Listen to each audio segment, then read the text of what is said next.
भूमिती सत्र मालिकेच्या 11व्या सत्रामध्ये आपणा सर्व शिक्षकांचे मी सहर्ष स्वागत करते. आज आपले हे 11वे सत्र म्हणजे बराच मोठा टप्पा आहे. कोऑर्डिनेट जिओमेट्री निर्देशक भूमिती या विषयावर आपण आज चर्चा करणार आहोत. मागची 10 सत्रे आपल्याला नक्कीच उपयोगी पडली असतील अशी अपेक्षा व्यक्त करते. पुढचं जे सत्र आहे आपलं 12वं ते नियोजित सत्रांपैकी शेवटचं सत्र आहे. तर त्यानंतर जर तुम्हाला काही सूचना द्यायच्या असतील किंवा या विषयावर आपण सत्र आयोजित करावीत किंवा अशा प्रकारचे सत्र नियोजन असावे असं जर तुम्हाला वाटत असेल तर तशा प्रकारच्या प्रतिक्रिया आमच्यापर्यंत नक्की पोहोचवा. पुढच्या सत्राच्या शेवटी मी फीडबॅक फॉर्म नक्की पाठवीनच, पण तरी जर तुमच्या डोक्यात काही सूचना असतील तर आपण या सत्राच्या शेवटी आपण त्यावर चर्चा करू शकतो. तर मी आता आगाशे सरांना विनंती करते की त्यांनी निर्देशक भूमिती या विषयावर आपली चर्चा सुरू करावी.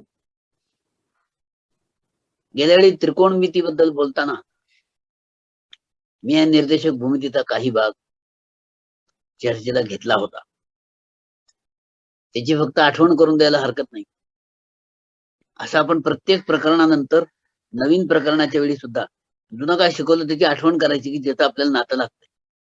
मग आडवी रेघ म्हणजे एक्स अक्ष, उभी रेघ म्हणजे वाय अक्ष, त्यांचा छेदन बिंदू म्हणजे आरंभ बिंदू, आगे प्लस पीछे मायनस, ऊपर प्लस नीचे मायनस, 4 चरण आहेत.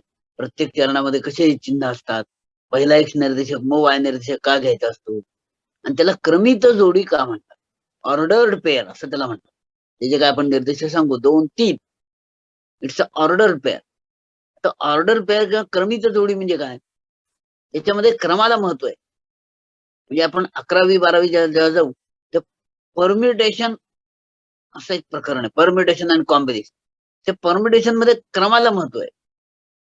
म्हणजे काय, मला जर एखाद्याला 3 रुपये द्यायचे तर 2 रुपयाचे एक नाण्यात 1 रुपयाचे एक नाणं, यातलं आधी कुठलं द्यायचं याचं काही महत्व नाही हो, 2 द्यायची एवढंच खरं तर. पण 21 रुपये द्यायचे झाले तर 21 मध्ये 2 आधी मांडायला पाहिजेत आणि 1 नंतर मांडायला पाहिजे. त्याऐवजी चुकून जर 1 आधी मांडला आणि 2 नंतर मांडले तर 21 ऐवजी 12 रुपये हातावर ठेवले तर तो म्हणेल मला कमी दिले तुम्ही पैसे. याचा अर्थ 1 आणि 2 या 2च संख्या आहेत, पण जर क्रम बदलला तर संख्याच बदलते आहे. असं जिथे जिथे क्रम बदलल्यानंतर बाकीच्या गोष्टी बदलतात त्याला म्हणायचं परम्युटेशन. मग ही क्रमित जोडी आहे. मी जेव्हा सांगतो 3 स्वल्पविराम 4, याचा अर्थ याचा एक्स निर्देशक 3 आहे आणि वाय निर्देशक 4 आहे. त्याऐवजी 4, 3 झालं तर तो बिंदूच वेगळा होईल, पत्ताच वेगळा होईल ना. आणि त्यामुळे क्रमित जोडी याचा अर्थ तिथे निर्देशक सांगताना एक्स निर्देशक आधी वाय निर्देशक नंतर सांगायचं, ही त्यांना सवय लावायची. आणि गेल्या वेळी मी म्हटल्याप्रमाणे ही सवय आपण लावतो, पण ही सवय अदृश्य कुठे होते. समजा तो बिंदू एक्स अक्षावरचाच असणार तर ते नुसतंच सांगतात 5, 5 शून्य सांगत नाही, पण तो एक्स अक्षावर तर 5च दिसतं ना. आणि त्यांनी संख्या रेषा 9वी पर्यंत शिकलेली आहे. 5 शून्य असं सांगायला हवं, तो एक वेळ बरोबर सांगतात. पण समजा आता म्हणलं वाय अक्षावर येते 3 तर ते पुन्हा सांगतात 3 शून्य. आता इथे सांगायला पाहिजे 0, 3. आपलं ठरलेलं आहे आधी एक्स निर्देशक मग वाय निर्देशक. आणि त्यामुळे ही सवय लावायची. आरंभ बिंदूचे निर्देशक काय, काहीच नाही, 0, 0. म्हणजे नुसतं शून्य सांगतात, दोन्ही शून्य दिसतात, म्हणून ही सवय लावायची. मग त्याकरता 2 प्रकार करायचे. एक तर बिंदू सांगायचा आणि त्यानं कुठे असेल ते सांगायचं, आणि आपण आलेख कागदावर एका ठिकाणी खूण करायची आणि या बिंदूचे निर्देशक सांगतात. आलेख कागदावर आपल्या फळ्यावर आलेख असतो मोठा, त्याच्यावर हे केलं तर. आमच्याकडे सातारा जिल्ह्यातले एका शिक्षण मी सांगितलं तुम्हाला, गारवारे म्हणून त्यानं स्टेजवरच असा संबंध हे आखत होता, निर्देशक भूमितीत. आणि असे मुलं उभं करायचे एका काय तेव्हा, या मुलीचे निर्देशक सांगा, त्या मुलाचे निर्देशक सांगा, मुलं सांगायची बरोबर. तर हे सगळं होऊ शकलं किंवा आपण पीजीला रांगेत उभे केले तर त्यावेळी सांगता येत आपण, फक्त ते एकच क्वाड्रंट आहे, एकच चरण आहे. पण ही त्यांना पहिल्यांदा सवय झाली पाहिजे की निर्देशक कसे सांगायचे, आणि म्हणजे दोन्ही दिलेल्या बिंदूचा पत्ता सांगितला पाहिजे आणि दिलेल्या पत्त्याचा बिंदू ओळखता आला पाहिजे प्रतलामधल्या. ही सवय त्यांना पहिल्यांदा झाली पाहिजे. निर्देशक भूमितीमधला पहिला कार्यक्रम हा, याच्यावरती पुरेसा वेळ द्यायला पाहिजे. मग कोणत्या चरणात आहे ते सांगता येतं. कोणतं क्वाड्रंट आहे, तर पहिलं दुसरं तिसरं चौथं माहितीये. पहिल्यामध्ये दोन्ही अधिक आहेत, दुसऱ्यामध्ये पहिला वजा आहे पण दुसरा अधिक आहे, तिसऱ्यात दोन्ही वजा आहे, चौथ्यात पहिला अधिक आणि दुसरा वजा आहे, हे त्यांना कळतं. पण एक्स अक्षावर वाय अक्षावर असतील तर हे कळत नाही.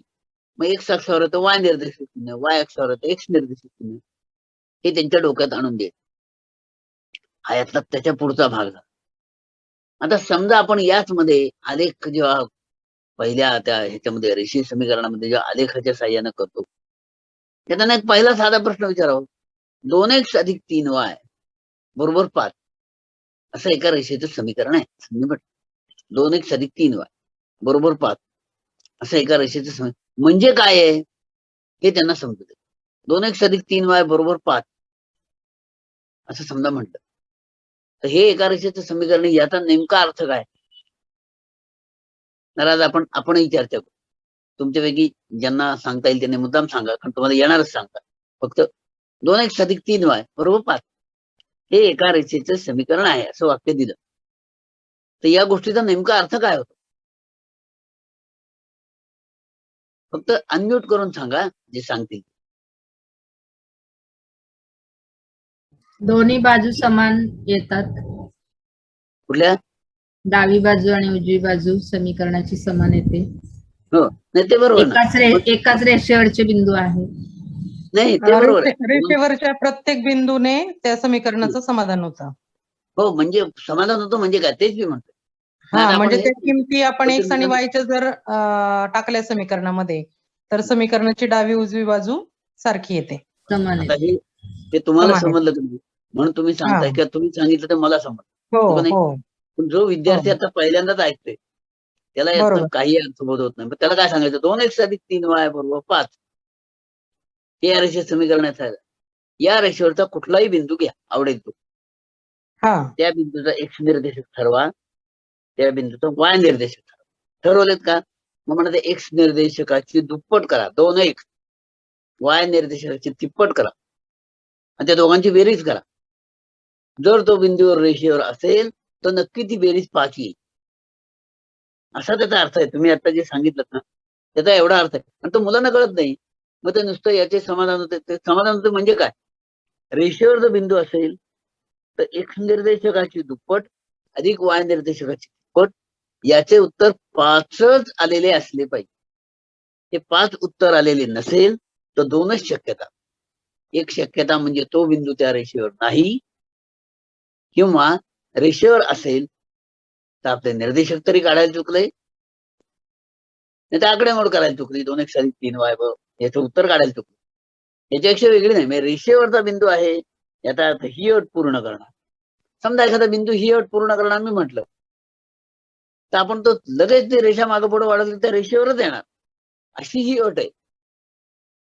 ही अट अशी आहे, every point on this line will fulfill this condition and a point which will lie on this line will fulfill this condition and point which will fulfill the condition it will definitely lie on this line.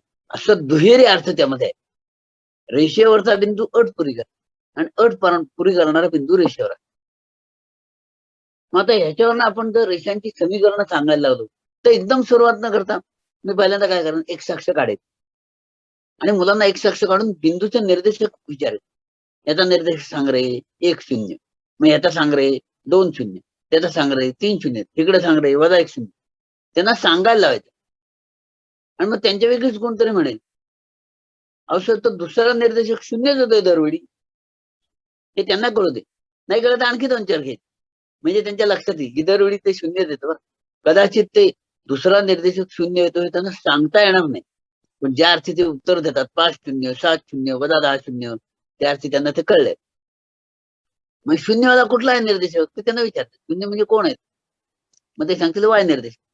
याचा अर्थ या रेषेवर कुठेही गेला तरी Y निर्देशक 0 आहे ही अट तो पूर्ण करतो आणि म्हणून वाय बरोबर 0 हे त्या रेषेचं समीकरण आहे. सोपा विषय. एक अक्षाचे समीकरण वाय बरोबर 0 का आहे? त्या रेषेवरचा प्रत्येक बिंदू वाय बरोबर 0 ही अट पुरी करतो. सोपा विषय झाला. मग हे झालं त्यांना विचारा वाय अक्षाचे समीकरण काय, मग ते लगेच सांगतील एक्स बरोबर 0. पहिलं कळलं, पण हे लक्षात राहत नाही त्यांच्या. म्हणून पुन्हा पुन्हा सांगा की एक्स अक्षाचे समीकरण वाय बरोबर 0, कारण त्या रेषेवरचा प्रत्येक बिंदू वाय बरोबर 0 ही अट पुरी करतो. आणि वाय अक्षाचे समीकरण एक्स बरोबर 0, कारण त्या रेषेवरचा प्रत्येक बिंदू एक्स बरोबर 0 ही अट पुरी करतो. आता समजा 2 शून्य असा एक बिंदू घेतला, 2 शून्य, तो एक्स अक्षावर असणार. त्या बिंदूतून वाय अक्षाला समांतर रेषा काढली आणि त्या रेषेवरचे प्रत्येक बिंदू त्यांना विचारते ह्याचे निर्देशक काय रे, तो सांगेल 2 1. मग आता काय झालं, 2 2, त्याचे काय झाले 2 3, खाली आलं तर काय बी 2 ऋण 1. हे त्यांना विचारायचं दरवेळी या बिंदूचे निर्देशक सांगाल, आणि मग तेच सांगतील की कुठेही जा एक्स निर्देशक 2च होते ना, फरक नाही काही. याचा अर्थ एक्स बरोबर 2 या रेषेचं समीकरण. ही रेषा कशी आहे, वाय अक्षाला समांतर आहे. किती अंतरातून आहे, 2 अंतरातून. एक्स बरोबर 2. समजा 5 अंतरातून एक्स बरोबर 5. 7 अंतरातून एक्स बरोबर 7. समजा इकडे असेल ऋण 1 बंद जातात, एक्स बरोबर ऋण 1. कार्यक्रम सोपा आहे. हे एकदा कळलं की वायचं तसंच सांगा. म्हणजे एक्स अक्ष वाय अक्ष, एक्स अक्षाला समांतर वाय अक्षाला समांतर यांची समीकरणं त्या मुलांना सांगता आली पाहिजे. आणि समीकरण सांगणं म्हणजे त्याचा अर्थ. समजा मी म्हणलं एका रेषेचं समीकरण वाय बरोबर 3 आहे, सांगा बरं त्याचा अर्थ. तर मुलांना सांगता आला पाहिजे की याचा अर्थ या रेषेवरच्या कोणत्याही बिंदूचा वाय निर्देशक 3 आहे. ते आपण घटवून घ्यायचं त्यांच्यात की दोन्ही अर्थ, म्हणजे समीकरण सांगितलं तर अर्थ सांगता आला पाहिजे, अर्थ सांगितलं तर त्याच्यावरनं समीकरण सांगता आलं पाहिजे. असं दोन्ही झालं पाहिजे. कारण रेषेचे समीकरण हा भाग पुढे जर तो विद्यार्थी सायन्सचा गेला तर 11वी 12वी सायन्स मध्ये कायम लागणारा आहे. मग एका रेषेचे समीकरण, मग 2 रेषांची समीकरणं, जॉईंट इक्वेशन म्हणायचं, ते पेअर ऑफ लाईन्स म्हणायचं. मग पुढे आणखीन वर्तुळाच्या बाबतीतलं समीकरण, असे भरपूर आहेत. पण समीकरणातला एकच अर्थ की ती जे काय समजा वर्तुळ आहे, त्या वर्तुळावरच्या प्रत्येक बिंदूने पूर्ण केलेली अट, ती अट पूर्ण करणारा बिंदू वर्तुळावर असेल, वर्तुळाचा बिंदू अट पुरी करेल. हे एकदा जर त्यांना कळलं, आपल्याला जायचं कुठं, सरळ रेषेपर्यंत. पण हे त्यांना कळलं पाहिजे की समीकरण म्हणजे एकदा हे नाटक कळलं की ते मग तुमचं वर्तुळ असतो, त्याचा पॅराबोला असतो, हायपरबोला असतो, what ever it may, ellipse कुठलंही असलं तरी ते त्याच्या बाबतीत आहे. हे त्यांना पहिल्यांदा समजलं पाहिजे. नंबर 1. नंबर 2 काय करायचं, एका बिंदूचे निर्देशक दुसऱ्या दिशा त्यांना जोडणारा रेषाखंड काढ. हा रेषाखंड काढल्यावर आपल्याला चढाचं सूत्र मिळवता येतं, अंतराचं सूत्र मिळवता येतं, आणि तिसरं मध्यबिंदूचे निर्देशकही ठरवता येतात. तिन्ही गोष्टी येतात. ती घेताना फक्त कसं काढायचं, तो जर रेषाखंड काढला ए बी, त्याचा मध्यबिंदू घेतला एम, तर मग काय करूया, ए मधनं एक्स अक्षावर एक लंब काढूया, बी मधनं एक्स अक्षावर एक लंब काढूया, आणि एम मधनं एक लंब काढू. आता एक्स अक्षावर ए मधनं काढलेला जो लंब आहे त्या बिंदूचे निर्देशक असतील x1 0, foot of the perpendicular म्हणायचं, हो ना. बी मधनं जो काढू त्याला म्हणूया x2 0, हो का नाही. म्हणजे x2 0 कळलं, x1 0 कळलं. आता मध्यबिंदू आहे तो एम आहे, त्याचे निर्देशक म्हणजे x म्हणूया x0. तर x1 x आणि x2 याच्यामध्ये काय नातं असतं त्याचा विचार त्यांना करायला हवा. मग आता समजा याच्यासाठी काय करायचं, x1 x2 आणि x घ्यायच्या ऐवजी समजा मी घेतलं 2 x निर्देशक आहे, त्याचा अर्थ इथे काही 2 पुढचा 5 निर्देशक या 6 आहे निर्देशक, तर काही 6 0. मग आता 2 0 6 0 याचा मध्यबिंदू काय, मुलांनाच विचारायचं. 2 0 हा एक बिंदू आहे, 6 0 हा दुसरा बिंदू आहे, त्याचा मध्यबिंदू काय, त्याचा मध्यबिंदू येणार 4. ते पोरगच सांगेल 2 आणि 6 याच्या मध्ये बरोबर 4 येतोय. मग 4 कसे मिळवता येतात, 2 आणि 6 यांची बेरीज करा, त्याला 2 ने भागा. म्हणून x1 अधिक x2 छेदात 2 म्हणजे मध्यबिंदूचा x निर्देशक मिळतो. तेच तिकडे करायचं, वाय अक्षरावर टाका आता लंब, ते पुन्हा मिळेल तसंच, y1 अधिक y2 छेदात 2. पुस्तकात नसले तरी पहिल्यांदा मध्यबिंदूचे निर्देशक मिळवायला शिकवा, कारण तो कार्यक्रम सोपा आहे. त्याकरता सुद्धा अडनेडी अंतर घेऊच नका. मी आता म्हटलं तसं 2 घ्या, 6 घ्या, म्हणजे मध्यबिंदू 4 आहे कळेल, है की नाही? लगेच त्यांना कळलं पाहिजे. आणि मग कळलं की सूत्रात कसं आणलं तर कळलं, म्हणजे मध्यबिंदूचं सूत्र झालं. आता अंतराचं सूत्र कसं काय येतं बघा. समजा तो एबी रेषाखंड घेतला आणि एक अंतर येते x2 वजा x1, एक येतं y2 वजा y1, ती जी अंतर आहेत ती. तो काटकोन त्रिकोण होतो, तो आपण काढून पाहिजे, तुम्हाला माहिती. फक्त तो मुलांना समजून देत, तुम्हालाही कळलं आहे. मग काय करायचं, पायथागोरस वापरायचं. x2 वजा x1 कंसाचा वर्ग अधिक y2 वजा y1 कंसाचा वर्ग बरोबर तो एबी वर्ग होईल. हे सूत्र झालं. आता इथे एखादा मुलगा म्हणेल x2 वजा x1 च्या ऐवजी मी x1 वजा x2 केलं तर काय होईल, y1 वजा y2 म्हटलं तर काय होईल. काही बिघडलं नाही. आता वर्गच आहेत, कारण वर्ग केले की त्याचं चिन्ह अधिकच होणार. पण छड काढताना मात्र y1 वजा y2 छेदात x1 वजा x2 तरी म्हणा, नाहीतर y2 वजा y1 छेदात x2 वजा x1 तरी म्हणा. आता गेल्या वेळी चढाची कल्पना सांगते मुळात. चढ म्हणजे काय, गेल्या वेळी बोललो तो पुन्हा एकदा. एखादी काठी धरली आपण तिरकी, आणि तिरकी काठी धरून वरून फोकस टाकला तर त्या काठीची जमिनीवर सावली पडते. आणि ती काठी जशी जास्त जास्त जास्त तिरकी करायला जाऊ तशी जमिनीवरची सावली हळूच कमी होते. पण भिंतीवरची वाढते मात्र, म्हणजे इकडनं फोकस टाकला भिंतीकडनं तर भिंतीवरची सावली वाढते. याचा अर्थ जड वाढतो आहे ज्यावेळी त्यावेळी वाय अक्षावरची सावली वाढते आहे. जड वाढतो आहे त्यावेळी एक्स अक्षावरची सावली मात्र कमी होते. म्हणून आपण पहिलं सूत्र केलं, चढ म्हणजे भिंतीवरील सावली भागले जमिनीवर. नंबर 1 चढाचं सूत्र. पण भिंत म्हणजे वाय अक्ष आणि जमीन म्हणजे एक्स अक्ष, म्हणून पुढचं सूत्र की वाय अक्षावरील सावली भागले एक्स अक्षावरील सावली, असं दुसरं सूत्र झालं. आता वाय अक्षावरील सावली एक्स अक्षावरील सावली तर तो काटकोन त्रिकोण जो दिसतो ना, तिथे जर कोण थिटा असेल त्या रेषेने एक्स अक्षाशी केलेला, तर समोरची बाजू भागले लगतची बाजू झाली. आणि म्हणून दुसरं सूत्र येतं टॅन थिटा. ते आपण समजून सांगितलं पाहिजे की रेषेच्या चढाचं सूत्र टॅन थिटा काय येतं हे त्यांना समजलं पाहिजे. y2 वजा y1 छेदात x2 वजा x1 काय येतं, त्याचं मूळचं कारण हे आहे की भिंतीवरील सावली भागले जमिनीवर. हा आपला मुख्य मुद्दा. त्या मुद्द्यावरूनच आपण हे घेणार. म्हणजे चढ कळला, बरं चढाचं सूत्र कळलं, याचं कळलं, अंतराचं कळलं, ही 3 सूत्र. आता छेदन बिंदूच्या बाबतीत आहे, आपण समरूपता या प्रकरणात असं शिकलो आहोत की काय, 3 समांतर रेषांना 3 समांतर एका छेदीने छेदले तर त्याच्या आंतरछेदाचं जे गुणोत्तर असतं तेच दुसऱ्या छेदिकेने छेदले तर होतं. म्हणजे ए छेदात बी बरोबर सी छेदात डी असतं. 3 समांतर रेषा असतात नाही का. समांतर रेषांचा आंतरछेद गुणधर्म असं आपण म्हणतो. मग तो इथेही वापरता येतो. म्हणजे काय होईल की दोन अंतर जी येणार हे भागले हे बरोबर एम छेदात एन, एम आणि एन अंतर असेल. त्याच्यावरनं एम एनचं सूत्र सुद्धा सिद्ध करता येतं. आपल्याकडे दोन्ही कौशल्य आहेत.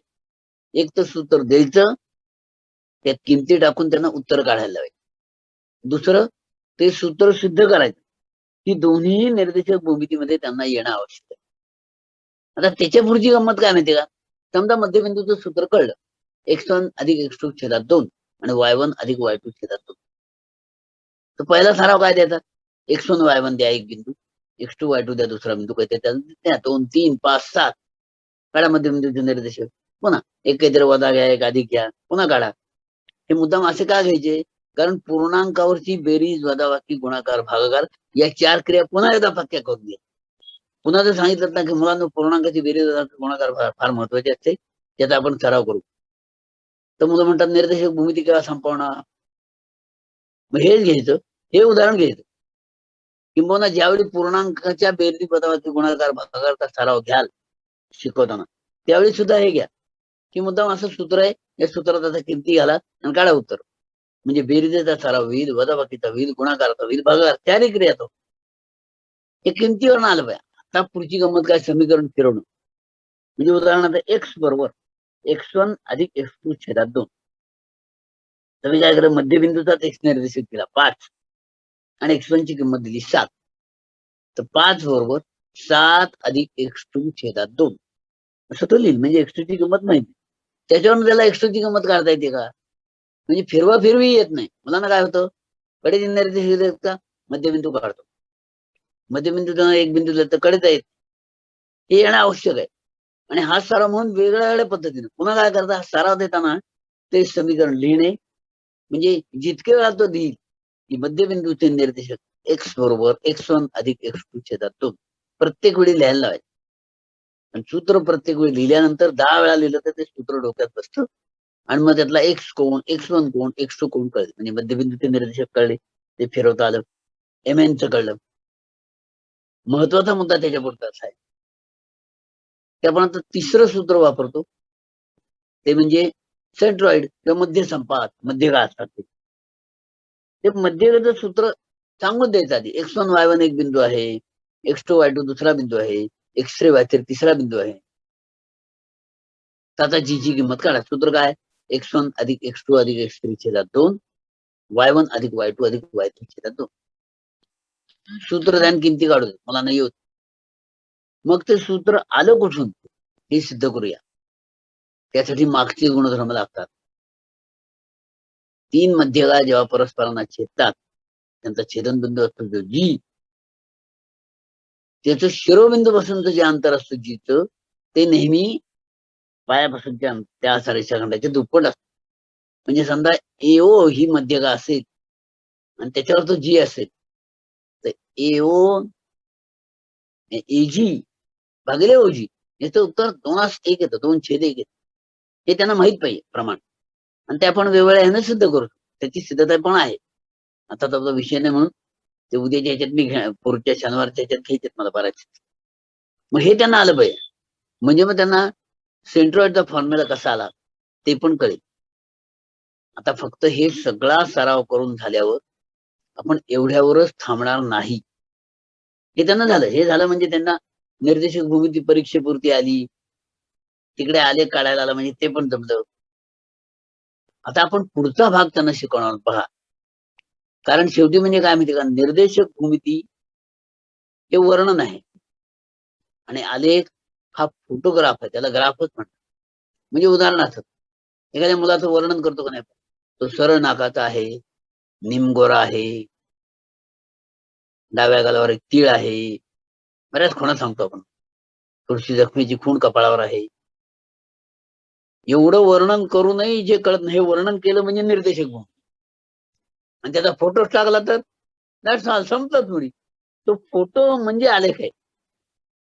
मग हा फोटो इकडचा आलेख आणि तिकडचं हे सारखंच आहे, हे जर कळायचं असेल तर मी तुम्हाला समस्त शिक्षकांना आग्रह करेन की निर्देशक भूमिती प्रकरण 5वे असले आणि रेषीय समीकरण आधी असले तर रेषीय समीकरणातला आलेखाचा भाग आणि निर्देशक भूमिती एकाच वेळी शिकवा.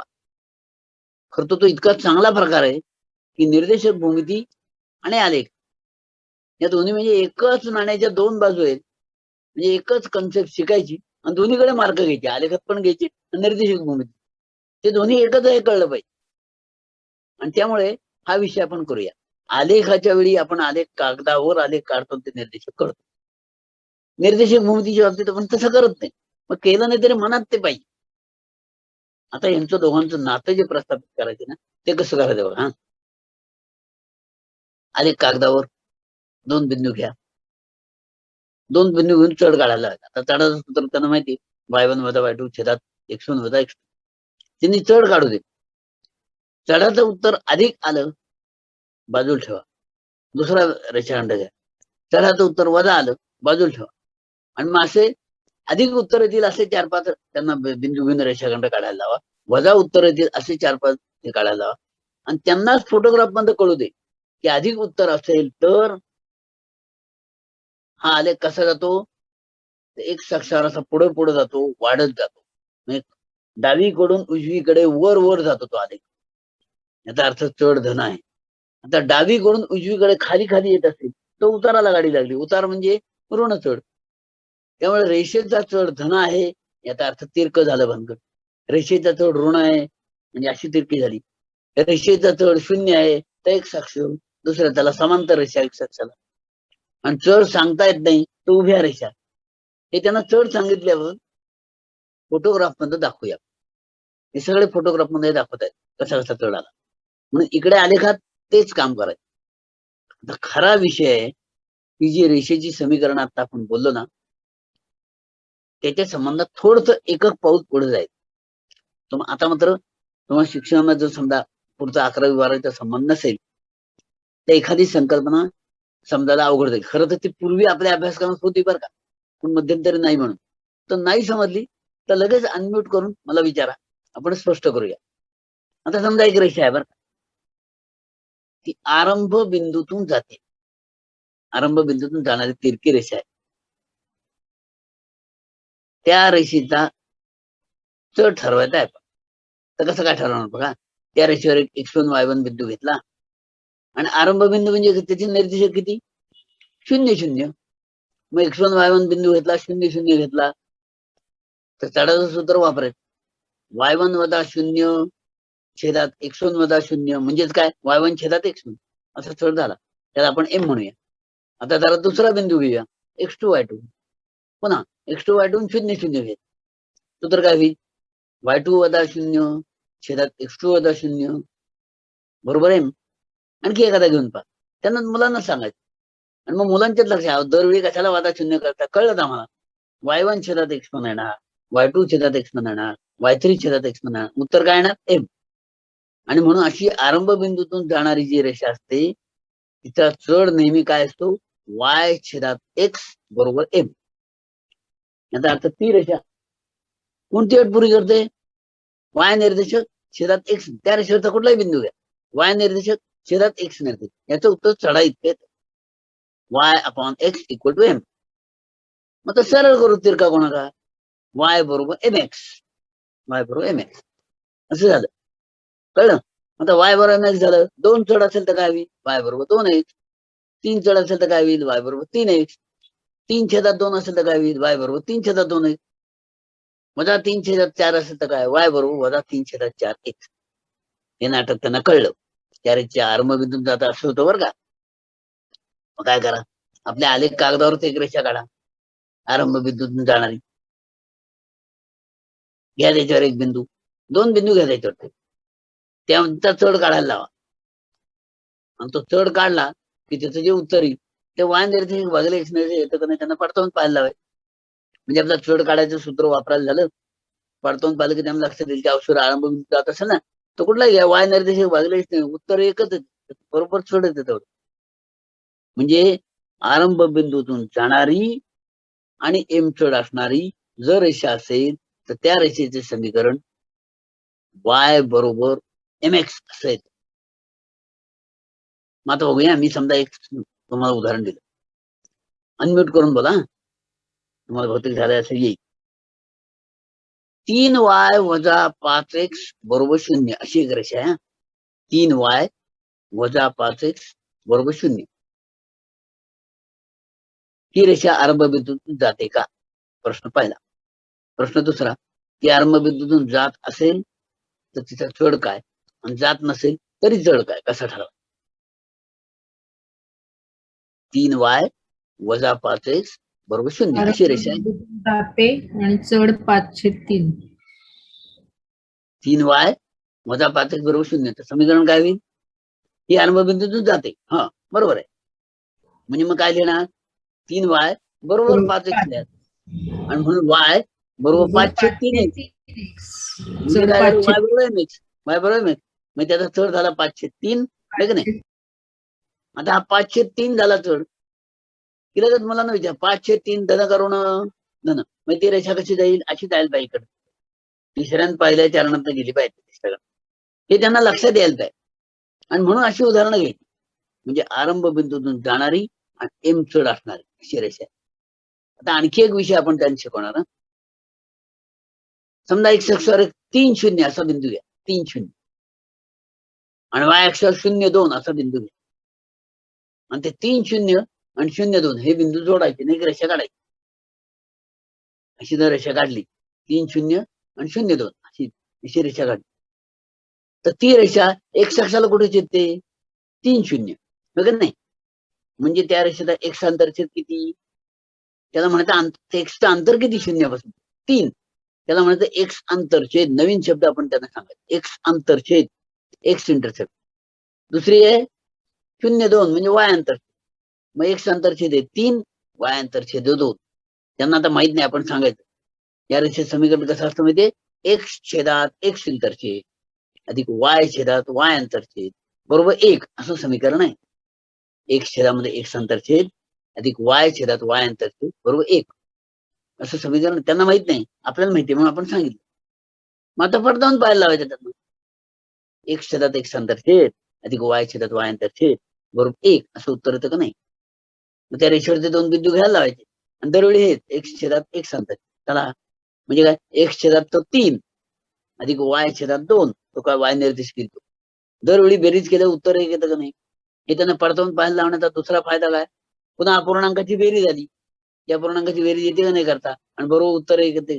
जर तो आलेखावर असेल त्या रेषेवर तर नक्कीच असं असतं पाहिजे x छेदात x अंतरछेद अधिक y छेदात y अंतरछेद याचं उत्तर एक आलं पाहिजे. हे त्यांना समजायला लागतं बरोबर.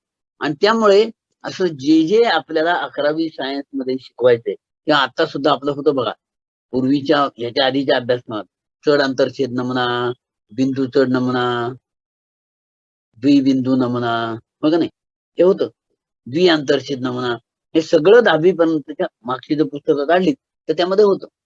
मग त्याचा वापर करू आणि ते थोडंसं शिकवू. कारण त्याचा फायदा काय होतो?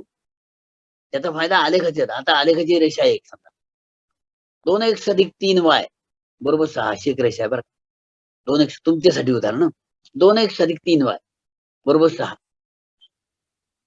मला समीकरण कसं पाहिजे बघा, 2x अधिक 3y बरोबर 6 हे एका रेषेचं समीकरण आहे. मग ते समीकरण कसं पाहिजे?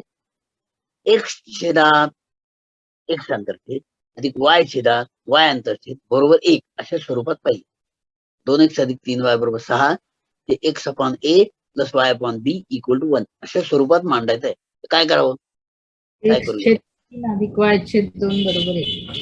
हा, सहानी म्हणजे भागा. आपण काय करणार? तिथे सहानी पुढे एक भागायचं. आलं पाहिजे नाही बरोबर, तिथे पुढे एक आलं पाहिजे. म्हणजे मी काय सहानी करणार? भागायचं. 6 आहे ना, ते 6ने भागायचं, हो का नाही? समजा आता आडनेड असेल 3x अधिक 4y बरोबर 12 असेल तर काय करा? 3x अधिक 4y बरोबर 12. 12ने भागायचं. 12ने भागा बरोबर. म्हणजे काय होईल? 3x छेदात 12 अधिक 4y छेदात 12 बरोबर 1. पण मग पुढे काय होणार? म्हणजे x छेद 4 अधिक y छेद 3 बरोबर 1. x छेद 4 अधिक y छेद 3 बरोबर 1. x छेदात नाही 4 नाही येणार. 4 नाही, तेच म्हणतो मी. हे कसं आलं? 3x अधिक 4y 3x अधिक 4y बरोबर, समजा आपण असं घेतलं ना, 3x अधिक 4y 7 घ्या. समजा किती घेतलं मी? 3x अधिक 4y बरोबर 12 होतं का? मग बरोबर. आता 3x अधिक 4y बरोबर 7 असेल तर काय करा? 3x अधिक 4y बरोबर 7. 7 ने भागायचं आणि बरोबर. त्या x छेद 7 छेद 3 होईल अधिक शाबास, y बरोबर. छेद मग ते उलटे करून टाकायचं. हा, म्हणजे आता इथं काय, हे मुलांना समजून सांगितलं पाहिजे. आणि हे समजून सांगितलं की असं एक समीकरण तिथे असतात बघा, पुस्तकात अशी उदाहरणं आहेत आणि ते आलेख कागदावरही आहे.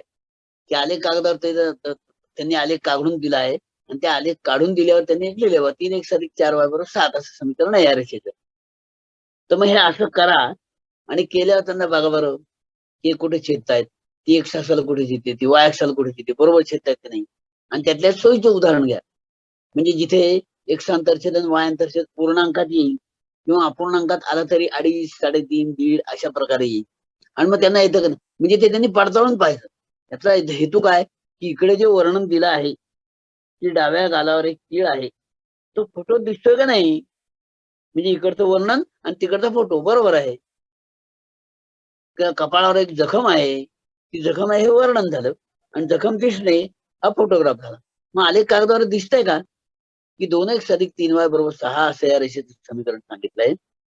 तर 2x अधिक 3y बरोबर 6 ही जी रेषा आहे ती रेषा आत्ताच आपण मांडली याच्या पद्धतीनं, तर x छेदात 3 अधिक y छेदात 2 बरोबर 1 येतं. मग ही 3 शून्याला छेदतीये का? 2x अधिक 3y बरोबर 6 सांगितलंय, पण 3 शून्याला छेदतीये का? 0 2 ला छेदते का? त्यांनी पडताळून, आणि ते जेव्हा पडताळून पाहतील ना तेव्हा त्यांना हा विषय लख कळतो की अरे बरोबर आहे, द्विआंतरछेद नमुना ही काय भानगड आहे ना ती कळते. आता उलट करायला लावायचं. समजा मी तुम्हाला एक उदाहरण दिलं, x छेदात 2 अधिक y छेदात 5 बरोबर 1 असं उदाहरण आहे. 1/2 अधिक y/5 बरोबर 1. तर हे समीकरण x अधिक by अधिक c बरोबर 0च्या स्वरूपात मांडा. आणि बघा याची सगळी त्यांना असतात नमुने त्या रेषीय समीकरणात. ते याच्यात मांडा. x अधिक by अधिक c च्या स्वरूपात मांडा. 2x 1/2 अधिक y/5 बरोबर 1 असं द्विअंतरचे नमुन्यातलं समीकरण दिलं. आपल्याला मांडायचं कसं? x अधिक by अधिक c बरोबर 0 किंवा x अधिक by बरोबर c असं घेतलं ना. काय करूया पहिल्यांदा? 1/2 अधिक y/5 बरोबर 1. 5 आणि 2 त्याला लसावी काढू म्हणजे काय होईल? 5x अधिक 2y बरोबर तिकडे 10. x अधिक by वजा c बरोबर 0 म्हणजे काय? 5x अधिक 2y वजा 10 बरोबर 0. याची किंमत 5 बीची हे आहे का नाही? म्हणजे हा जो आपल्याला त्या रेषीय समीकरणात विशेषत्वाने dx dy पद्धतीचं उदाहरण सोडवताना लागतो का नाही, त्यासाठी जी पूर्व तयारी झाली. बरं सगळं आलेखाच्या वेळी करूनच घ्यायचं म्हणजे त्यांना कळेल की इकडे जे असते तसेच इकडे दिसते. आता समजा आपला एक नमुना असा आहे, y वजा y1 बरोबर m कंसात x वजा x म्हणजे एखाद्या रेषेचा चढ आहे m आणि ती x1 y1 या बिंदूतून जाते. तर y वजा y1 बरोबर m कंसात x वजा x असं झालं. तर मग काय नाही असं एक उदाहरण द्यायचं. x1 y1 बिंदू द्या, त्या रेषेचा चढ काढायला लावा आणि मग बघा या नमुन्यात बसते का y वजा y1 बरोबर m कंसात x वजा x असं ते होतं. आणि त्यामुळे असे नमुने जे 10वी पर्यंत झालेले आहेत पूर्वीचे अभ्यास, 11वीचं नका बोलू, पण पूर्वीचे अभ्यासक्रमात 10वी पर्यंत झालेत ते जर आपण ते जे घटवून घेतले आणि ते घटवून घ्यायचे, मी दरवेळी सांगतो तेच पुन्हा आपल्या वर्गात 60 मुलं असली त्याची पहिली हुशार 12 मुलं आहेत ना, त्यांना कळते का नाही एवढं बघा. तिथपर्यंत आपली जबाबदारी आहे.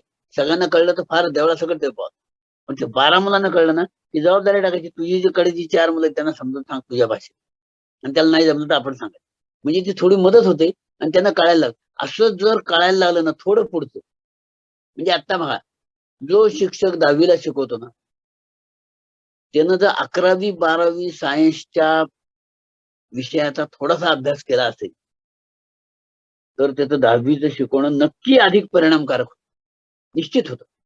तो अगदी 10वीच्या त्यावेळेला पुस्तकापुरताच टेकला ना तर आताच्या अभ्यासक्रमात काय हे नाहीये बा x प्लस by ते नाहीये, जाऊ दे मग चढ नाहीये, y इक्वल टू mx आता नाहीये, p अंतरचे नमुना नाही, तेवढ्यावर टेकला तर तेवढंच राहतात. आपण 2 घरं पुढे पाहिजे. 11वी सायन्सला जर मी शिकवत असेल तर मला कळतं की m1 m2 upon r square into g हे कुठला आला तो न्यूटन्स लॉ ऑफ ग्रॅव्हिटेशन, कारण ते 11वी सायन्सला आहे. म्हणून आपली झेप थोडीशी विज्ञानात असतो गणितात असतो ते थोडी एक घर पुढे शिक्षकाची असली पाहिजे असं लक्षात ठेवायचं.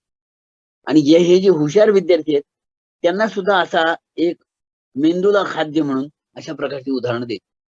ती जर त्यांना यायला लागली तर त्यांना आनंद वाटतो, अरे हे इकडे पाहतोय तेच इकडे आहे म्हणजे याच्यात कसं साधारण आहे. बऱ्याच वेळा कोरिलेशन कळत नाही आणि म्हणून हा घोटाळा होतो. म्हणून सगळं काम आपण आलेखाच्या बाबतीत असं करायला हवं. नंबर 1 हा पहिला भाग झाला. थोडासा आपण ब्रेक नाही, मी तुम्हाला अशी विनंती करतो की या बाबतीत असे तुम्ही कुठले प्रयोग केले असले तर आवर्जून आपण सांगूया, इथे त्याची चर्चा करूया की जेणेकरून त्या प्रयोगाचा उपयोग त्यांना होईल. तुम्ही काही केलंय असं कुठला उपक्रम निर्देशक भूमितीच्या संबंधातला किंवा इतरही, आपली चर्चा काय त्या प्रकरणापुरती नाही, या मी या संबंधात असं केलंय तर अनम्यूट करून बोला.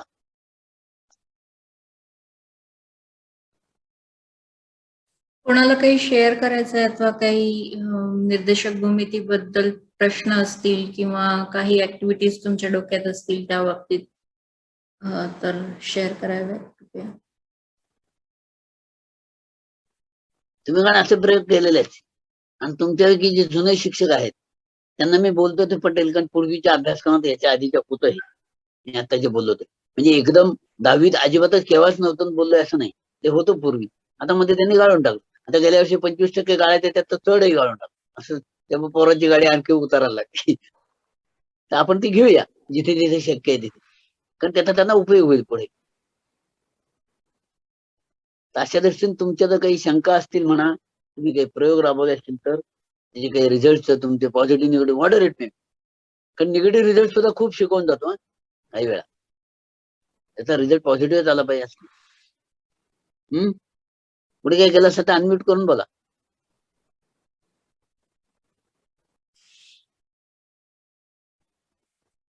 पण आता माझा तुम्हाला कोणी काय बोलतंय? नाही सर. मग आता पुढचा माझा तुमच्यासाठी एक प्रश्न आहे. आपण असं 10वीत शिकवलेलं आहे मला, दोन सरळ रेषा जर परस्परांना समांतर असल्या तर त्यांचे चढ समान असतात.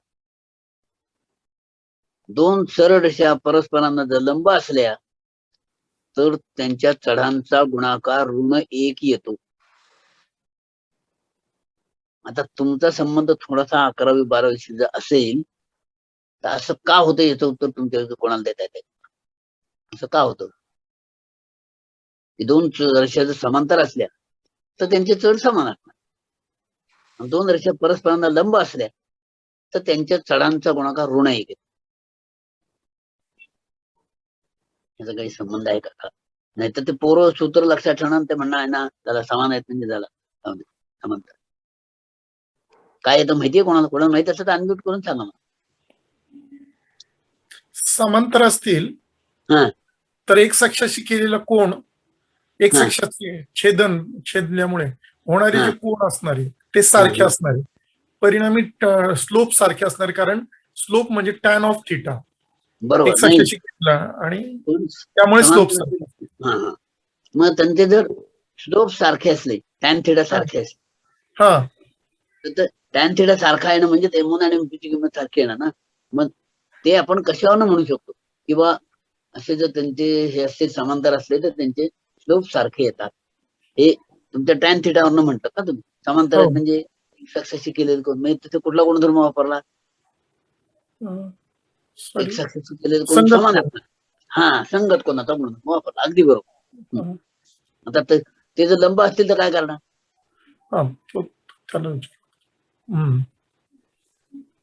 यासाठी गेल्या वेळी जर आठवत असेल तर बघा आपण असं केलं होतं, sine of A plus B equal to sine A cos B plus cos A sine, cos of A plus B equal to cos A cos B minus sine A sine, हो ना. आणि याच्यावरनं आपण tan of A plus B चा formula मिळाला. आठवतंय का तुम्हाला? गेल्या वेळी जे होते ते A प्लस B चा फॉर्म्युला लिहिला होता. Cos of A plus B चा फॉर्म्युला तो मी दिला होता.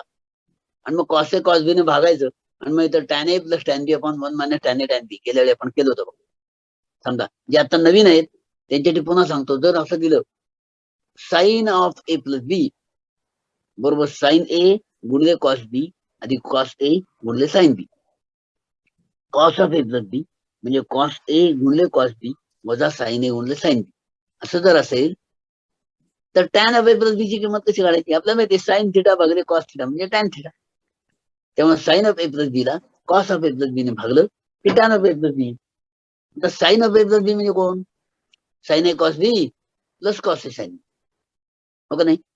Cos of A plus B म्हणजे कोण? Cos A cos B minus sine A sine. आता ह्याला जर आपण समजा भागलं कॉस A कॉस B ने अंशातल्या छेदातल्या प्रत्येक पदाला, तर साइन A कॉस B भागिले कॉस A कॉस B म्हणजे कॉस B कॉस B जाईल, साइन A भागिले कॉस A राहील म्हणजे टॅन A राहील. पुढचं कॉस A साइन B भागिले कॉस A कॉस B तर टॅन B राहील.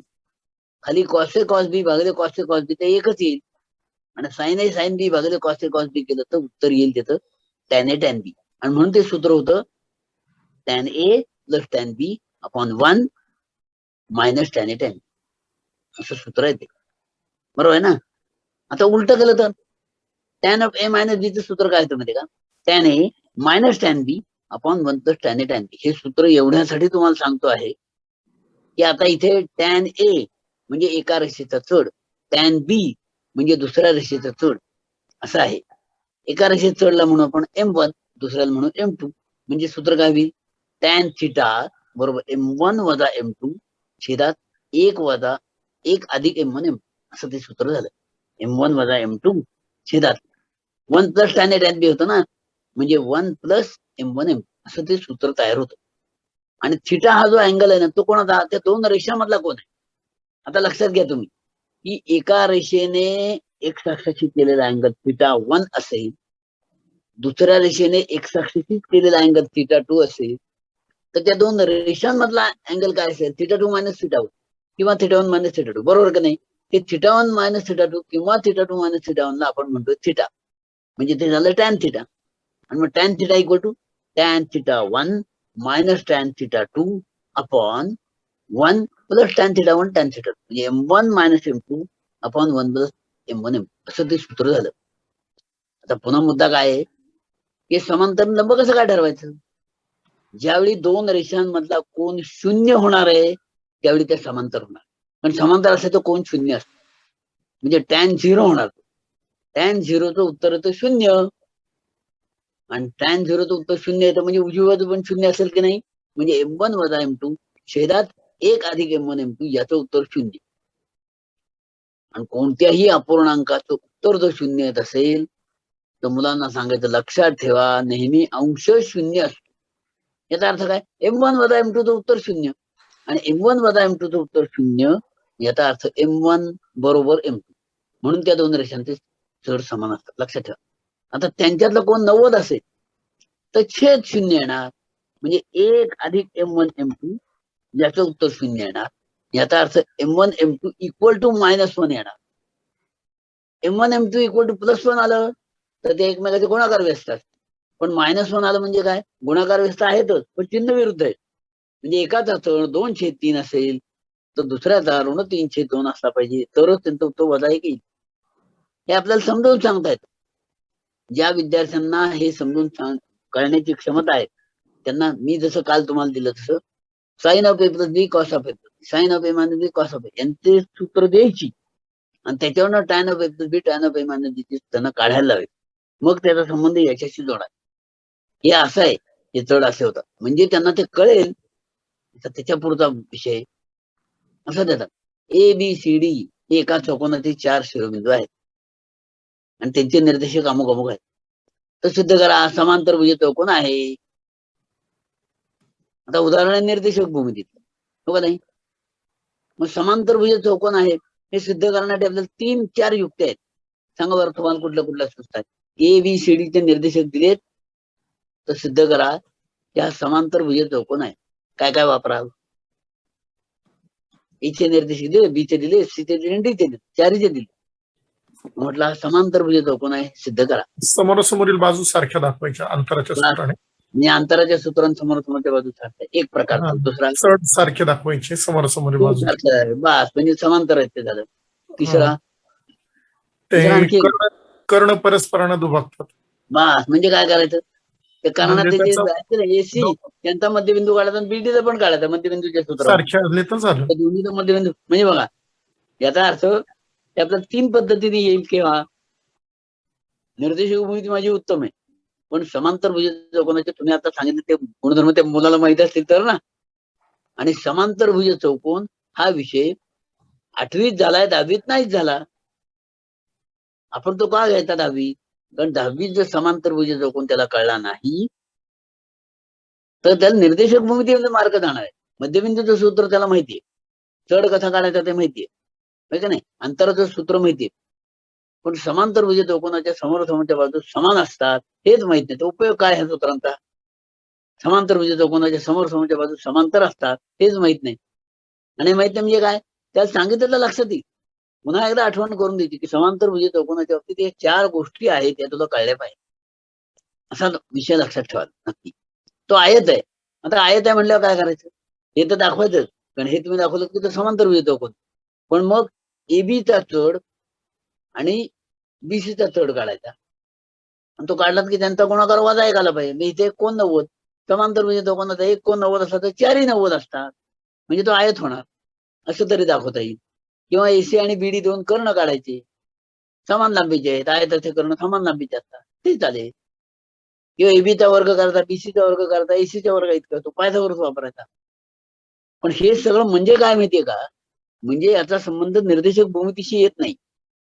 आपल्याकडे जी शेवटची काय 4 मार्काची 5 मार्काची उदाहरणं असतात ना, त्यामध्ये हे असलं विचारतात, आणि ते नाही आलं तर आमची सगळी सूत्र तयार आहे, त्या सूत्राची उदाहरणं येत आहे, त्याचे आम्हाला मार्क मिळत आहेत. पण हे 4 मार्काचं उदाहरण येत नाही, कारण मला 8वीचा समांतरभुज चौकोन कळला नाही, 7वीतला आयत कळला नाही, म्हणून 10वीत घोटाळा झाला.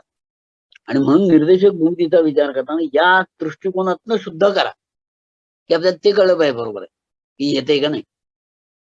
समभुज चौकोन आहे असं सिद्ध करा. काय कारण? समभुज चौकोन, समभुज चौकोन.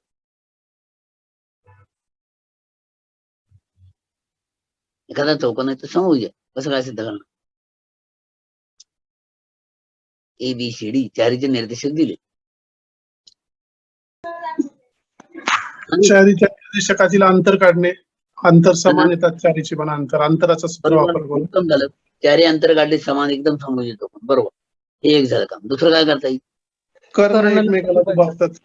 बा कर्ण काय करायचं आता? आता त्या कर्णाचं फक्त एकच गंमत करा. कर्णाच्या त्यांचा चढ काढा, हो, तो वजा एक आला म्हणजे ते लंब आहेत, आणि त्यांचा मध्यबिंदू काढा.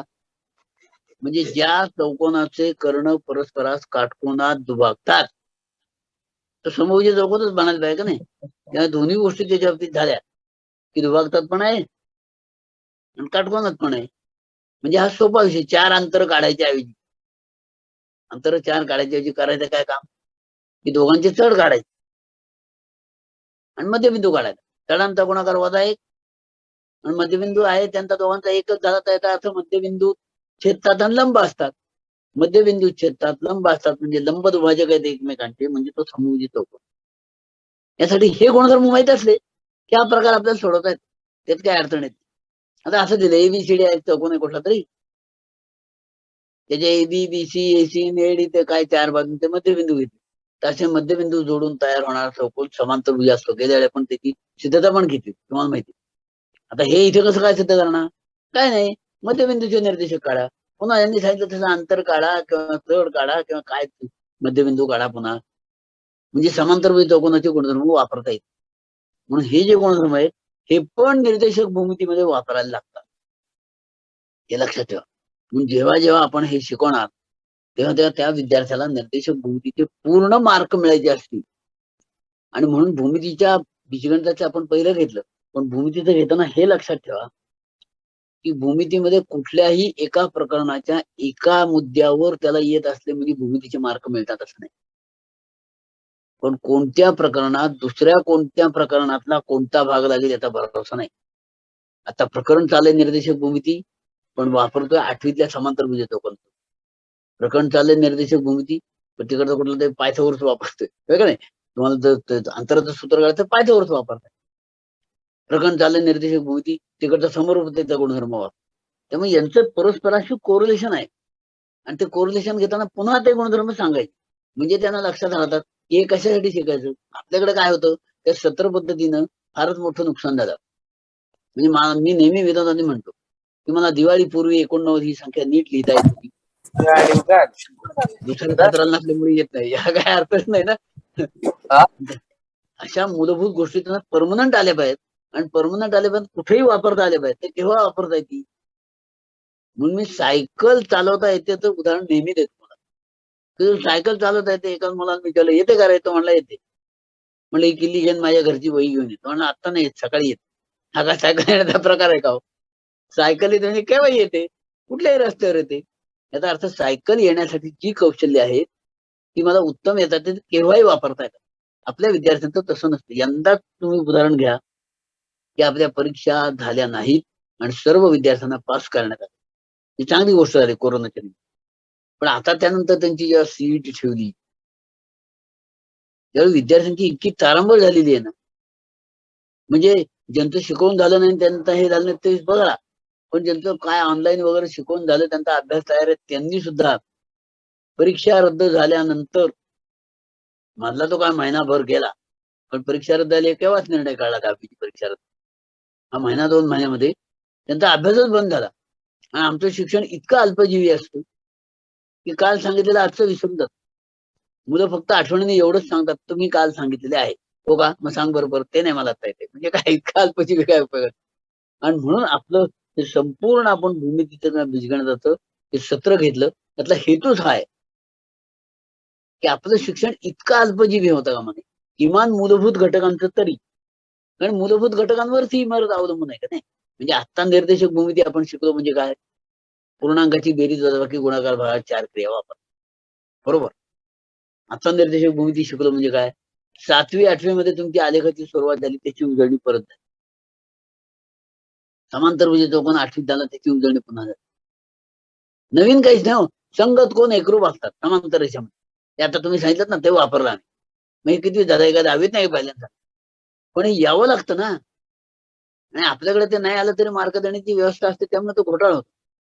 म्हणून मूलभूत घटकांवर मी पुन्हा एकदा त्याची आठवण करून देतो की जर पुन्हा आपल्या शाळा सुरू झाल्यानं व्यवस्थित आपलं व्यवस्थापन झालं सुरू, तर पहिला कार्यक्रम काय करायचा, 100 मार्काची परीक्षा न घेता दरवेळी 50 मार्काचे 2 पेपर घेण्याचा आग्रह आहे गणिताचा कायमचा, अगदी 5वी पासून 9वी पर्यंत.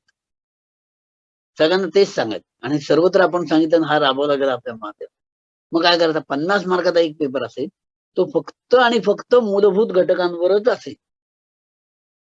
तो 5वीतला असला तरी 10वीच्या याच्यात त्याचा प्रश्न नाही, तर ते मूलभूत घटक आहेत. त्या 50 मार्काच्या पेपरामध्ये त्याला 35 मार्क पडलेच पाहिजेत. आणि ह्या 50 मध्ये नाही पडले तरी चालते, तो 35 पास होतो. पण त्याच्यात 35ची जड घालायची, 50 पैकी 35 पाहिजे. आणि हे जे मूलभूत घटक आहेत त्याच्या संबंधीची सगळी कल्पना पालकाला आणि विद्यार्थ्याला सुरुवातीला द्यायची. जसं आता आपण असं केलं की तो काय सेतू अभ्यासक्रम काय आहे बा, त्याची कल्पना विद्यार्थ्यांना आधीच दिलेली आहे. हे तुम्ही या पद्धतीने करा, ऑनलाईन आहे तर ती आम्हाला कल्पना देता आली की काय काय आहे. तो पाठ्यक्रम परत शिक्षकाने शिकवला पाहिजे. म्हणजे जिथे ती मुलं क्लासला जाणार तिथे पालकांना पण सांगायचं की तुम्ही ते तिथल्या क्लास चालकाला सांगा की 2 प्रकरण तुझी कमी झाली तरी चालते, पण हे घटवून घे. पण आपल्याला सगळ्यांना आता माहित झालंय की हे जर त्यांना यायला लागलं तर त्यांचा वेग इतका वाढतो. आणि म्हणून बऱ्याच वेळा असं असतं, जे आपले हुशार विद्यार्थी ज्यांच्या संकल्पना पक्क्या असतात ते म्हणतात आगस्टाने काही शिकवलं, आम्हाला सगळं यायला लागलं आपोआप. का त्यांना मूलभूत यायला. आणि दुसऱ्या म्हणतात आगस्टाने इतक्या वेळा शिकवलं ना आम्हाला काहीच कळलं नाही. का नाही कळलं, 2 अधिक 3 बरोबर 5 हेच त्याला माहित नाही ना. आणि म्हणून हे आपण घेऊया, त्यासाठी वेळ देऊया सुरुवातीला, म्हणजे मग आपले पुढचे श्रम कमी होतील. यासाठी हा सगळा अट्टाहास अंकगणित आणि ह्याच्या आपण मूलभूत गणिताची हे करण्यासाठी. कारण आपलं हेच आहे की सोपं गणित गेलं पाहिजे, साधं गणित वाटलं पाहिजे आणि गणिताची भीती तिची नाहीशी झाली पाहिजे. यासाठी हा आपण उपक्रम राबवलेला आहे. तुम्ही सगळे उपक्रमशील शिक्षक यात सहभागी आहात. तुम्ही कायम आता सांगितलेल्याच नव्हे, तुमच्या डोक्यात ज्या ज्या युक्ती, प्रत्येक वेळी युक्ती येताना हाच विचार आला पाहिजे की माझ्या समोरच्या प्रत्येक विद्यार्थ्याला हे कसं उत्तम कळेल, काय मी आणखीन करेल. त्याला उत्तम कळलं नाही ना तर त्याला दोष न देता मी आणखी सोपं सांगेन का. कारण सोपं सांगणं अवघड असतं, सोपं शिकवणं अवघड असतं आणि सोपा पेपर काढणं अवघड असतं. अवघड पेपर काढणं फारच सोपं आहे हो. एकदम एक सिद्धता एका वेळीची द्यायची, हे सिद्ध करा झालं मग बोला, कोणाला काही येत. सोपं विचारणं फार अवघड असतं आणि ते आपण करूया. आपण चांगले शिक्षक जर व्हायचं असलो, पॉप्युलर शिक्षक जर व्हायचं असलो तर आपण प्रत्येक क्षणाक्षणाला जे काय बोलतोय त्यातनं विद्यार्थ्याला कळण्याचा, स्वतःला काहीतरी आल्याचा आनंद होत गेला तरच तो विद्यार्थी अभ्यासाच्या नादी लागेल. त्यात आपल्या गणिताच्या नादी लागण्यासाठी त्याची आवश्यक गोष्टच आहे. कारण आम्ही गणिताबद्दल सुरुवातीलाच धास्ती निर्माण केली आहे की गणित न जमणारे किती असतात. मग गणिताचं काय पालकही सांगतात, आमचं गणोबाचं कायमच वागड होतं. हे त्यामुळेच विद्यार्थ्याच्या मनात शाळेत येण्यापूर्वीच गणिताबद्दल इतकी विलक्षण भीती आहे. ती भीती काढण्याचा आणि त्याच्यात चैतन्य भरायचं काम आम्हाला समस्त शिक्षकांना करायचं आहे. आणि तुम्ही शिक्षक असे आहात की ते नक्की कराल. कारण दरवेळी तुमचे प्रयोग तुम्ही सांगता आहात. इव्हन आता सुद्धा ज्या ज्यावेळी मी प्रश्न विचारले त्याच्यावेळी आपल्याला उत्तर देत होते शिक्षक. काही शिक्षकांनी उत्तर दिली, काहींनी दिली नाहीत. पण दिली नाहीत म्हणजे त्यांच्या मनात हेच होतं, सगळ्यांनी एका वेळी कसं देणार, म्हणून त्यांनी दिली नाही. पण जेव्हा त्या शिक्षकांनी उत्तर दिलं त्या दुसऱ्या सगळ्या शिक्षकांनी ते अप्रिशिएट केलं की बरोबर आहे सांगितलं. समांतर रेषातले संगत कोण एकरूप आहेत हे माहिती आहे आपल्याला. हे माहिती हे आमच्या प्रत्येक मुलाला माहित झालं पाहिजे आणि ते माहित करून देण्याचे वेगवेगळे मार्ग. त्यातला मी तुम्हाला हा घटना एक मार्ग सांगितला की ते मित्रांच्या मदतीने हे करतील. त्यांच्या मध्ये परीक्षा घ्या, त्या परीक्षेचे सोपे पेपर काढा. सोपे म्हणजे मूलभूत घटक त्यांना येता पाठण्यासाठी, एका ह्याच्यात 2 तपासू नका आणि मार्क द्या. मार्क मिळाले की अभ्यासाला आनंदच होतो. जे मला जमतंय असं वाटलं की पुढे तो करायला लागला तसं होतं. पहिल्या ज्याला स्पीड ब्रेकर आला काही जमत नाही की तो पुस्तक बंद करून जातो. अतिशय सोपं आहे. त्याकरता गायडेड उदाहरण द्या. उदाहरण देताना त्यामध्ये जर बिटवीन द लाईन्स काही नसेल तर आपण ते स्पष्ट करा की ते हे करा. आता इथे एक असा एक प्रश्न विचारला होता मला 9वीच्या ह्याच्यातच पुस्तकाचा गाईड मध्ये ते माहिती हे काय सममूळ संख्यांचा सम असं म्हणतात.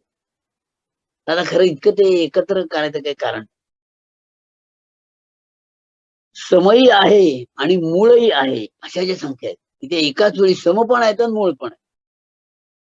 तर ह्या संत सांगा बरं कोणते कोणते घटक असं म्हटल्यावर मुलाला 2 पटदिशी कळतं.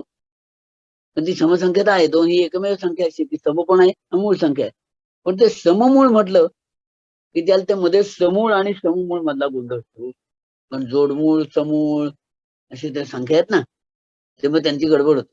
म्हणून समूळ असं शॉर्टकट न करता आपण त्याचं स्पष्टीकरण सममूळ याचा अर्थ ती संख्या समही असली पाहिजे आणि मूळ संख्याही असली पाहिजे.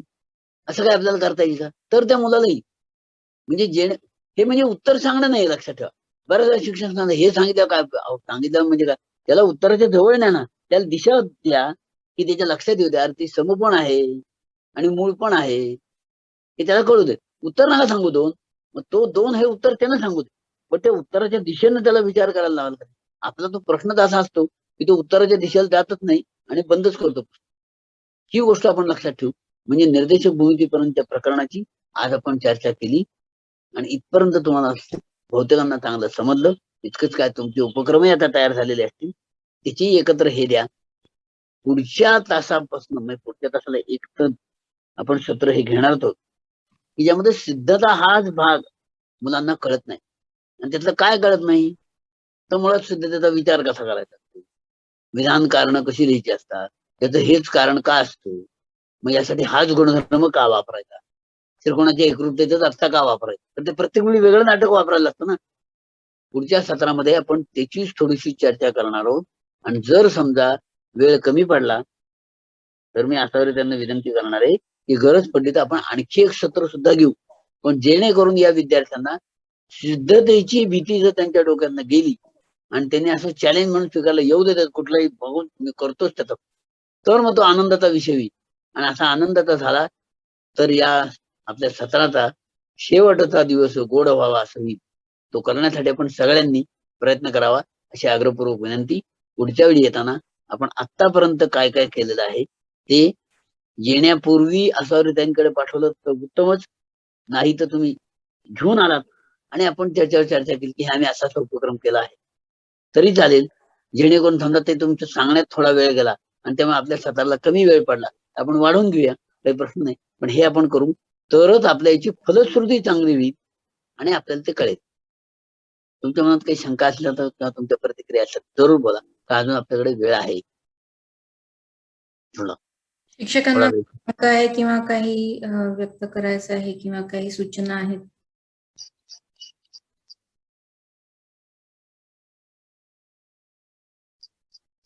मला वाटतं निर्देशक भूमिती ही जी संकल्पना आहे ही खूप महत्वाची अशी संकल्पना आहे. आत्ताची जी अद्ययावत टेक्नॉलॉजी आहे, कम्प्युटर्स, याच्यामध्ये निर्देशक भूमितीची खूप मोठ्या प्रमाणावर उपयोग होतो. आपली जी कम्प्युटरची स्क्रीन असते तर त्याचे विभाजन निर्देशक भूमिती नेच केलेले असतात आणि एक्स आणि वाय कोऑर्डिनेट्स मध्ये आपला स्क्रीन विभाजलेला असतो. जर तुम्ही MS पेंट हे आपलं ऍप्लिकेशन उघडलं तर त्याच्या आणि माऊस समजा फिरवला तुम्ही तर त्याचे जे कोऑर्डिनेट्स असतात स्क्रीनचे तर ते तुम्हाला डाव्या हाताला खाली कोपऱ्यात तुम्हाला ते दिसून येतील कोऑर्डिनेट्स. जसं आपण माऊस फिरवतो तसे तसे ते कोऑर्डिनेट्स अपडेट होत जातात. तर हे एक तुम्ही मुलांना उदाहरण म्हणून सांगू शकता की निर्देशक भूमिती अशा प्रकारे वापरल्या जाते. आणि निर्देशक भूमितीवर खूप एक छान चॅप्टर गणिती पुस्तकात आहे. रेने देकार्त निर्देशक भूमिती ज्यांनी शोधून काढली तर त्याच्या जीवनाविषयीचा एक चॅप्टर गणिती पुस्तकामध्ये आहे. तो जरूर पुन्हा एकदा वाचावा. म्हणजे तुम्ही वाचलं असेल कदाचित अच्युत गोडबोले यांचं गणिती पुस्तक, तर त्यामध्ये आहे निर्देशक भूमितीविषयी लिहिलेलं. आणखी एक मुद्दा मी ऍड करतो यात, असं त्यांनी सांगितलं भूगोलामध्ये जे अक्षांश रेखांश पार्ट आहे का नाही, तो अक्षांश रेखांश पार्ट म्हणजे त्या तिथल्या ठिकाणाचा पत्ता आहे आणि तो ठिकाण इतका अक्षांश इतके रेखांश, हो का नाही. त्या अक्षांश म्हणजे आडवे रेखांश म्हणजे उभे असे ते आहेत. तर त्यामुळे भूगोलात पण ते लागतं. अक्षांश रेखांशावरनं त्याची स्थिती बरोबर त्या देशाची, त्या खंडाची, त्याची ओळखण्यासाठी त्याची निर्देशक भूमिती एका अर्थाने आपण भूगोलात पण वापरतो.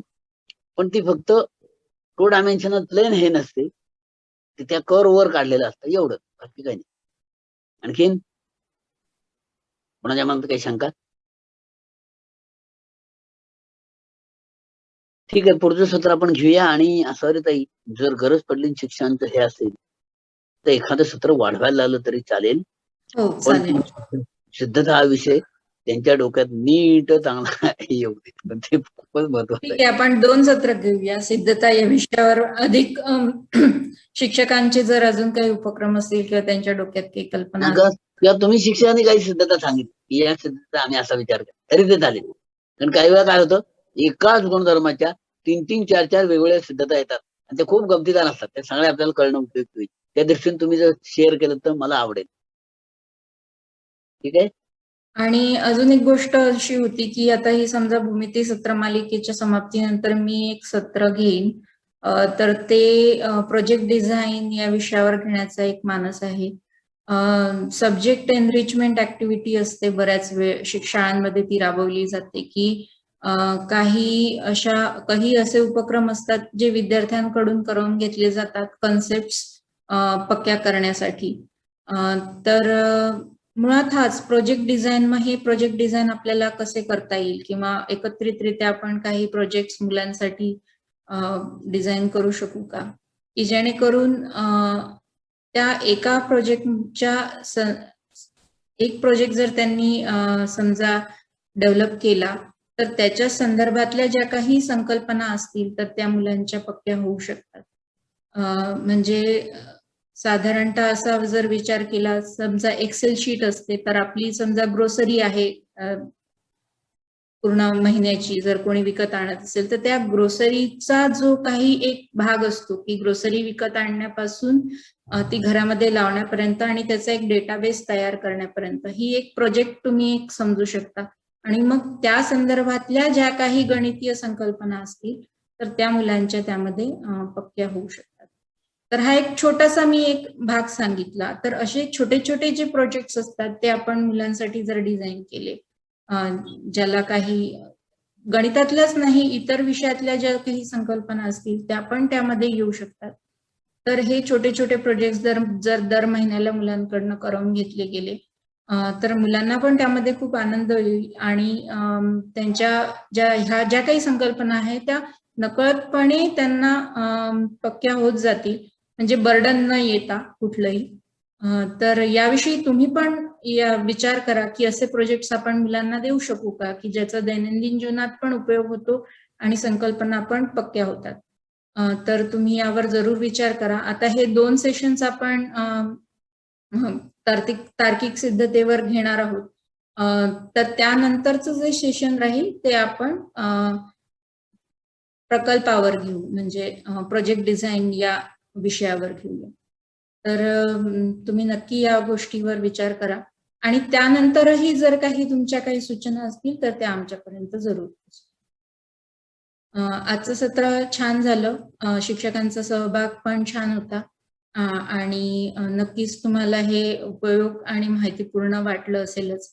मी आगाशे सरांना धन्यवाद देते, तसेच सर्व सहभागी शिक्षकांना सुद्धा लॉग इन केल्याबद्दल धन्यवाद. पुढच्या शनिवारच्या सेशनला नक्की सहभाग नोंदवावा ही विनंती.